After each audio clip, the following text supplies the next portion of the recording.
Channel राजयोग राजस्थान में आप सभी का स्वागत है। आज हम पढ़ेंगे जो राजस्थान जीके का जो मोस्ट इम्पोर्टेंट जो टॉप 100 क्वेश्चंस है उनको आज देखेंगे और वो वन लाइनर के हिसाब से लाया हूँ। राजस्थान जो जीके है जो हर परीक्षा में जो पूछा जाता है उनकी दृष्टि से जो मोस्ट इम्पोर्टेंट जो 100 जो क्वेश्चन है 100% जो आ सकते हैं और कुल टोटल क्वेश्चन भी 100 क्वेश्चंस हैं, उनके ऊपर पूरी चर्चा करेंगे। तो क्लास को शुरू करते हैं। अब राजस्थान को कितने भौतिक प्रदेशों में बांटा गया है? तो राजस्थान को जो है वो 4 भौतिक प्रदेशों में बांटा गया है। ये राजस्थान के भौतिक प्रदेशों का टॉपिक हमने पूरा पहले पढ़ लिया है और ये सारे टॉपिक हमने पहले पढ़ लिए हैं। उन्हीं टॉपिकों में से ये मोस्ट इंपॉर्टेंट जो प्रश्न बन सकते हैं वो लाया हूँ। अगर आपने पूर्व की कक्षाएं नहीं देखी है तो उन कक्षाओं को जरूर देख लें। 56 की पहाड़ियाँ से संबंधित क्षेत्र कौन सा है? 56 की पहाड़ियों से संबंधित क्षेत्र जो है वो पश्चिमी शुष्क मरुस्थलीय प्रदेश है। और नाकोड़ा पर्वत किस जिले में स्थित है? तो नाकोड़ा पर्वत जो है वो बाड़मेर जिले में स्थित है। राजस्थान में बालूका स्तूप का सर्वाधिक विस्तार कौन से जिलों में है? तो जैसलमेर और बाड़मेर जो क्षेत्र है, जो जिले हैं, उनमें बालूका स्तूप का जो क्षेत्र है वो सर्वाधिक विस्तार वहाँ पर है। नेहड़ दलदल का विस्तार किस जिले में है? तो नेहड़ दलदल का जो जिला है वो है जालोर में। जो नेहड़ दलदल का विस्तार है वो जालोर जिले में है। घग्गर नदी का पाट क्या कहलाता है? वेरी इंपॉर्टेंट प्रश्न है। तो घग्गर नदी का जो पाट है वो नाली कहलाता है। अब याद रखिएगा सर, राजस्थान में थार महोत्सव कहाँ मनाया जाता है? तो राजस्थान में थार महोत्सव जो मनाया जाता है वो बाड़मेर में। और राजस्थान में मरु महोत्सव कहाँ मनाया जाता है? तो जैसलमेर में। और राजस्थान में मारवाड़ महोत्सव कहाँ मनाया जाता है? तो जोधपुर में। और राजस्थान में ऊंट महोत्सव कहाँ मनाया जाता है? तो बीकानेर में। यहाँ कन्फ्यूजन की स्थिति बहुत बच्चों की रहती है कि कौन सा महोत्सव कहाँ मनाया जाता है। तो ये आप एक बार विशेष ध्यान रखिएगा। थार महोत्सव अगर आ रहा है तो आपको याद रखना है बाड़मेर। और मरु महोत्सव आ रहा है तो जैसलमेर। और मारवाड़ महोत्सव जो है वो जोधपुर में। और ऊंट महोत्सव जो है वो बीकानेर में मनाया जाता है। इसी के साथ आगे देख लेते हैं। तो राजस्थान में हाथी महोत्सव कहाँ मनाया जाता है? तो हाथी महोत्सव जो है वो दोस्तों वो जयपुर में मनाया जाता है। और राजस्थान में शीत महोत्सव माउंट कहाँ मनाया जाता है? तो शीत महोत्सव जो है वो माउंट आबू में मनाया जाता है। और राजस्थान में मेवाड़ महोत्सव कहाँ मनाया जाता है? तो मेवाड़ जो है वो उदयपुर। तो उदयपुर में ये महोत्सव मनाया जाता है, मेवाड़ महोत्सव मनाया जाता है। अब बात कर रहा है आगे, राजस्थान में मीरा महोत्सव कहाँ मनाया जाता है? मीरा महोत्सव की बात कर रहा है तो मीरा जो महोत्सव है वो चित्तौड़गढ़ में मनाया जाता है। आगे देख लीजिएगा, राजस्थान में ब्रज महोत्सव कहाँ मनाया जाता है? तो भरतपुर में मनाया जाता है ब्रज महोत्सव। और राजस्थान में तीज महोत्सव कहाँ मनाया जाता है? तो जयपुर में। याद रखिएगा, राजस्थान में ब्रज महोत्सव की बात करें तो भरतपुर में और तीज महोत्सव की बात करें तो जयपुर में। राजस्थान में स्थित अरावली पर्वतमाला की सबसे ऊंची चोटी कौन सी है? तो गुरु सीकर जो है वो अरावली पर्वतमाला की सबसे ऊंची चोटी है। राजस्थान में अरावली पर्वतमाला की सबसे कम विस्तार कौन से जिले में है? सबसे कम विस्तार की बात कर रहा है तो अजमेर जिले में जो है वो राजस्थानी अरावली पर्वतमाला का सबसे कम विस्तार है। राजस्थान का कौन सा नगर सर्वाधिक ऊंचाई पर बसा हुआ है? तो माउंट आबू जो है वो राजस्थान का जो ऐसा नगर है जो सबसे अधिक ऊंचाई पर बसा हुआ है। राजस्थान की मरुभूमि के निम्न भागों में वर्षा काल में बनने वाली झीलों को क्या कहा जाता है? तो मरुभूमि जो है ये जैसलमेर की बात कर रहा है, जहाँ रेत है वहाँ की बात कर रहा है। तो वर्षा काल में जो झीलें बनती है, वर्षा के समय वर्षा आने के बाद जो झीलें बन जाती है उन झीलों को जो कहा जाता है वो खड़ीन कहा जाता है। विशेष ध्यान रखिएगा, वर्षा ऋतु में जो झीलें बनती है मरुभूमि में उन्हें खड़ीन कहा जाता है। राजस्थान में जसवंतगढ़ की पहाड़ियाँ किस जिले में स्थित है? तो जसवंतगढ़ की जो पहाड़ियाँ हैं वो उदयपुर जिले में स्थित है। और राजस्थान के कौन से भाग को धोरों की धरती कहा जाता है?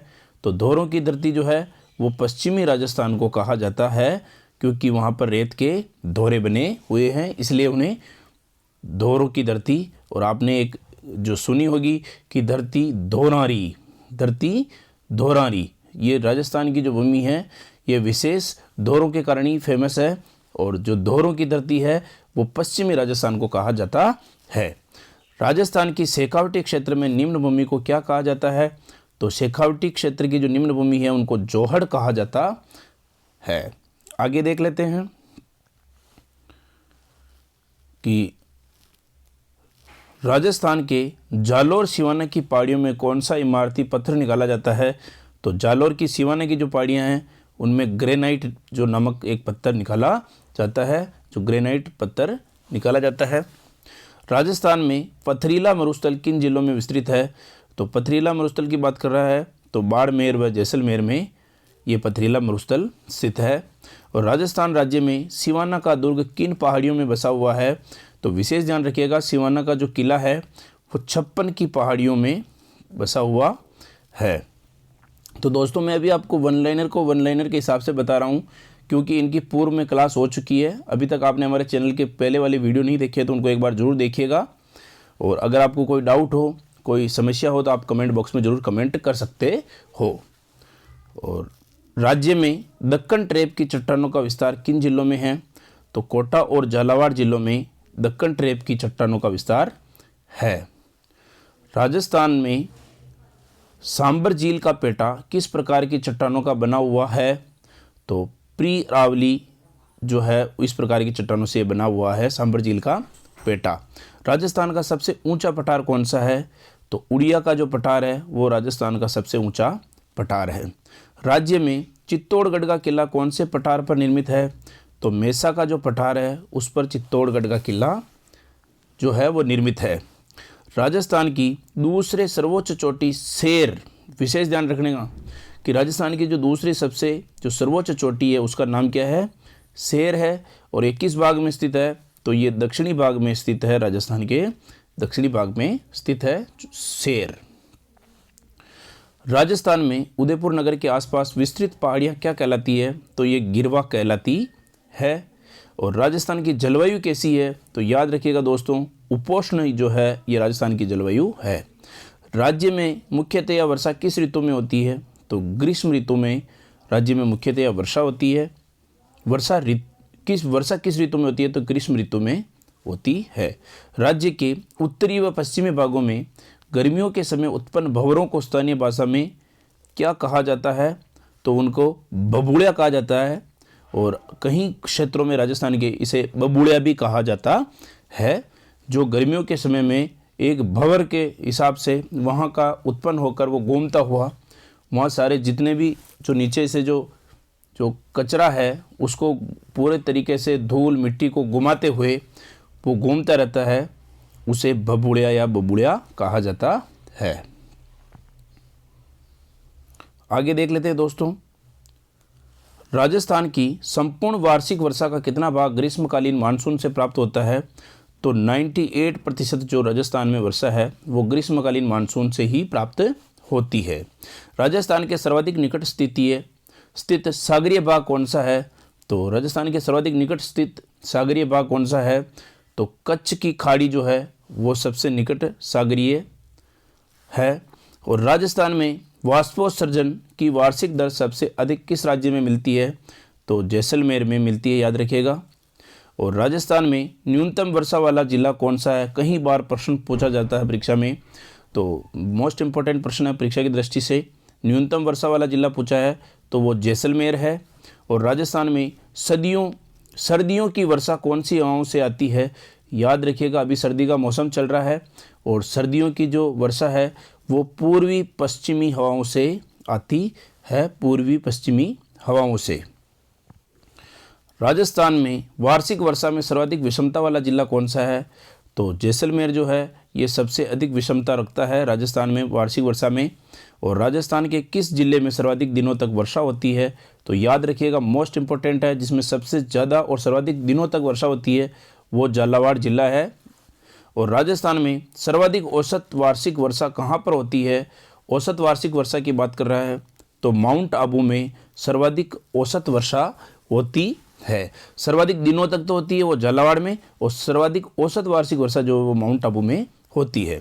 राजस्थान के कौन से जिले के आर्द्र जलवायु प्रदेश के अंतर्गत आते हैं? तो आर्द्र की बात कर रहा है तो झालावाड़ और बांसवाड़ा जो है वो आर्द्र जलवायु प्रदेश के अंतर्गत आते हैं। नेक्स्ट देख लेते हैं, राजस्थान की जलवायु शुष्क होने का प्रमुख कारण क्या है? तो इसका शुष्क होने का जो प्रमुख कारण है वो अरावली पर्वत श्रृंखला का उत्तर पूर्व से दक्षिण पश्चिम दिशा में विस्तार होना ही इसका अत्यधिक शुष्क होने का कारण है। राजस्थान के किस भाग में वार्षिक तापांतर कम एवं वायु में सर्वाधिक सदैव आर्द्रता की मात्रा बनी रहती है? तो दक्षिणी भाग में। राजस्थान में प्राकृतिक वनस्पति को प्रभावित करने वाले प्रमुख कारण कौन से हैं? तो धरातलीय स्वरूप जो है वो प्राकृतिक वनस्पति को प्रभावित करते हैं। राजस्थान में वर्षा के कम होने का प्रमुख कारण क्या है? तो राजस्थान में वर्षा कम क्यों होती है? तो अरावली का मानसून की दिशा में समानांतरण होना। जो अरावली जो है वो मानसून की जो दिशा है उसके समानांतर है, इसलिए वर्षा कम होती है। विश्व में सर्वाधिक धूल भरी आंधी या आंधियाँ किस जिले में चलती है? सबसे अधिक धूल भरी जो आंधियाँ वो किस जिले में चलती है?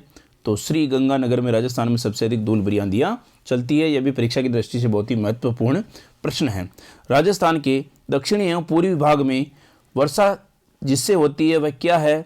तो दक्षिणी एवं पूर्वी भाग की बात कर रहा है तो बंगाल की खाड़ी का जो मानसून है उसके कारण यहाँ वर्षा होती है दक्षिणी एवं पूर्वी भाग में। 50 प्रश्न हो गए हैं और नेक्स्ट 50 प्रश्न देख लेते हैं। मैं आशा करता हूँ कि आपको ये क्लास पसंद आ रही होगी। अगर पसंद आ रही है तो अपने दोस्तों के साथ शेयर कीजिए। अभी चैनल पर नए हो तो हमारे चैनल को सब्सक्राइब कीजिए और वीडियो को लाइक कीजिए। राजस्थान से गुजरने वाली सबसे लंबी नदी कौन सी है? तो चंबल नदी जो है वो राजस्थान से गुजरने वाली सबसे लंबी नदी है। राजस्थान में कौन सी नदी कर्क रेखा को 2 बार काटती है? तो याद रखिएगा दोस्तों, कर्क रेखा को 2 बार काटने वाली जो नदी है वो माही नदी है। राजस्थान में कौन सी नदी वांगल एवं कांठल की गंगा कहलाती है? तो वो है माही नदी जो है वो वांगल एवं कांठल की गंगा कहलाती है। राजस्थान में जवई नदी किन 2 जिलों की सीमा बनाती है? तो जवई जो नदी है वो पाली एवं सिरोही जो 2 जिले हैं उनकी सीमा बनाती है। राजस्थान में कौन सी नदी जयपुर जिले में सेवर की पहाड़ियों से निकलती है? सेवर की पहाड़ियों से निकलने की बात कर रहे हैं तो साबी जो नदी है वो सेवर की पहाड़ियों से निकलती है।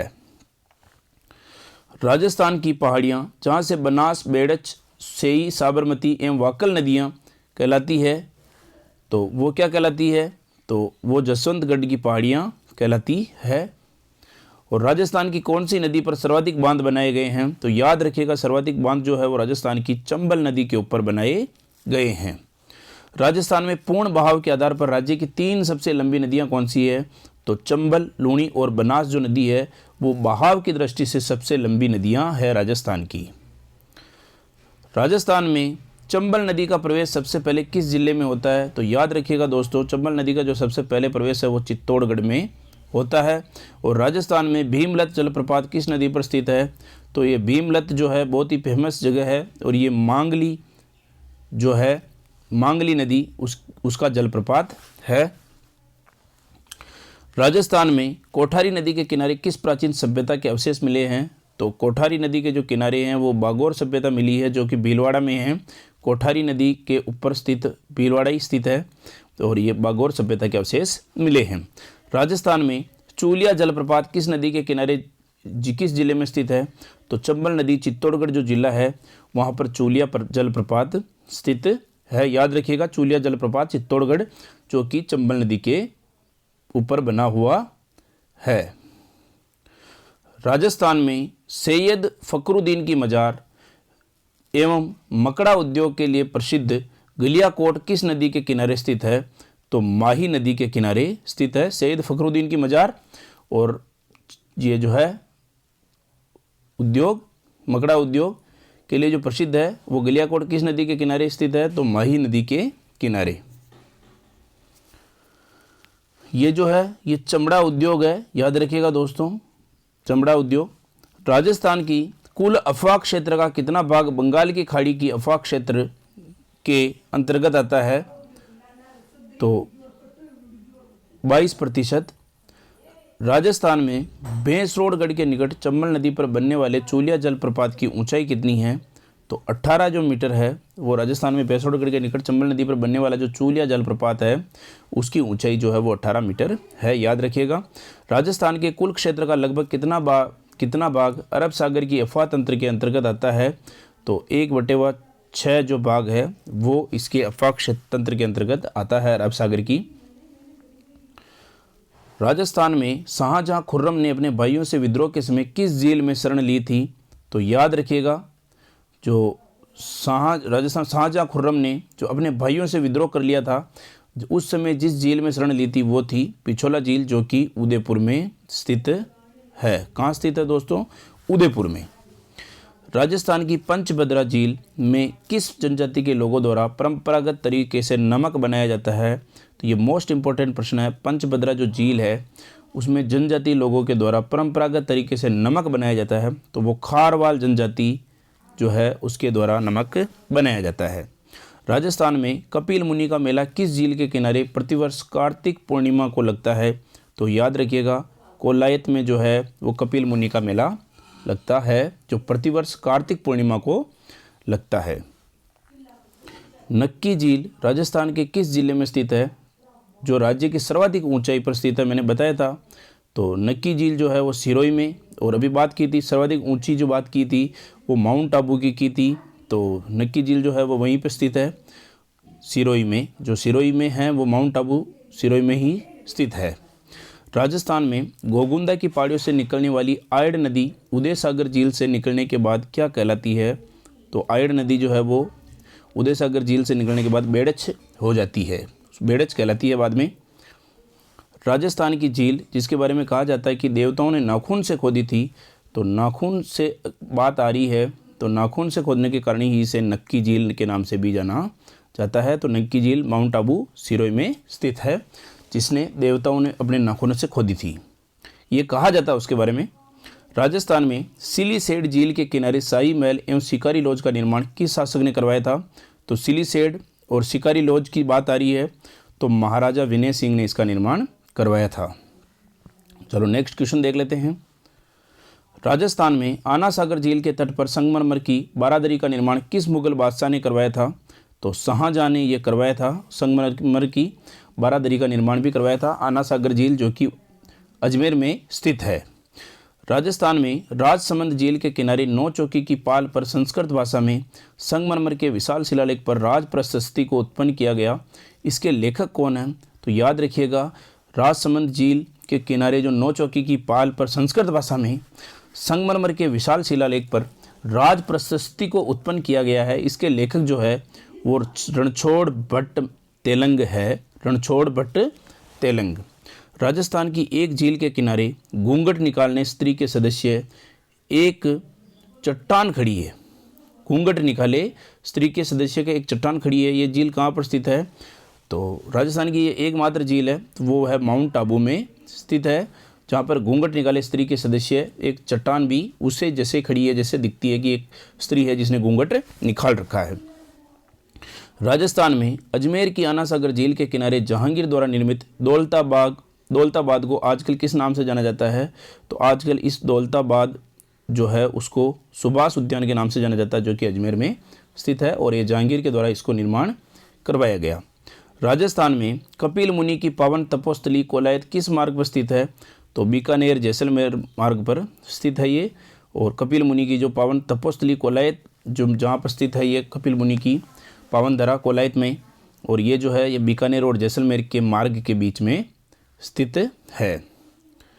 नेक्स्ट देख लेते हैं, ताल छापर झील राजस्थान के किस जिले में स्थित है?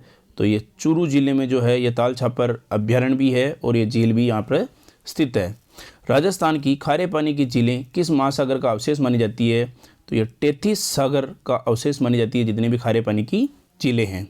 राजस्थान में रणथंभौर राष्ट्रीय उद्यान और रामगढ़ विषधारी अभ्यारण्य के बीच भागों के आवागमन को सुगम बनाने के लिए किस आखेड़ निषिद्ध क्षेत्र की स्थापना की गई है? तो इसके बीच में संथाल सागर बनाया गया है, जो आखेड़ निषिद्ध क्षेत्र है। अब आगे नेक्स्ट क्वेश्चन देख लेते हैं। राजस्थान के भारत में टाइगर प्रोजेक्ट के संस्थापक और भूतपूर्व मुख्यमंत्री रक्षक कला शाह कला को बाघों के संरक्षण और उनके महत्वपूर्ण योगदान पर सन 1992 में राष्ट्रीय ने किस पुरस्कार से सम्मानित किया गया? किस राष्ट्रीय पुरस्कार से सम्मानित किया गया 1992 में? तो उनको पद्म श्री पुरस्कार, और उनका नाम वेदर था, और उनको कौन सा पुरस्कार दिया गया? पद्म श्री पुरस्कार दिया गया। राजस्थान के केवलादेव गन्ना पक्षी अभ्यारण्य को नेशनल पार्क किस वर्ष बनाया गया है?